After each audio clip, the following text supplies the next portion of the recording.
তো দেখো ভাই, দুর্গা পুজো চলে এলো। তো যাদের গার্লফ্রেন্ড আছে তাদেরকে বলি যে তোমরা দুর্গা পুজোতে তোমাদের গার্লফ্রেন্ডকে গাড়ি দিয়ে চাপা এদিক ওদিক যথা ঘুরবে ঘুরো, আমরা কিছু দেখতে যাব না। খালি আমাদের চোখের সামনে ঘুরো না, কারণ এগুলো আমাদের সহ্য হয় না। অষ্টমীর দিন তোমরা পাঞ্জাবি শাড়ি পরে একবারে একে কার করে দেবে। তোমরা যথা যাবে যাও, কিন্তু ওই প্যান্ডেলের সামনে যখন যেখানে সিঙ্গেল ছেলেগুলা থাকবে ওইখানে তোমরা একদম আসো না। সত্যি বলছি, গেদে হিংসা হয় তোমাদেরকে দেখে, না আমাদের নিজেদের খারাপও লাগে আর গেদে হিংসাও হয়।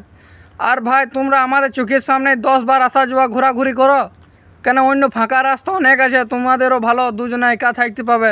আমাদের চোখের সামনে ঘুরু ঘুরু করতে হবে, এগুলোতে আমাদের বুকে তীর মেরে দিছো তোমরা। আর বলে দিছি ভাই, আমাদের গেদে হিংসা আছে, ডিলাইন গাড়ি ফাড়ি ভেঙে দেবো, তখন কিছু বলো না।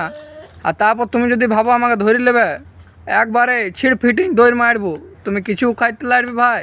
এবার আমি সাধু বাবা হব।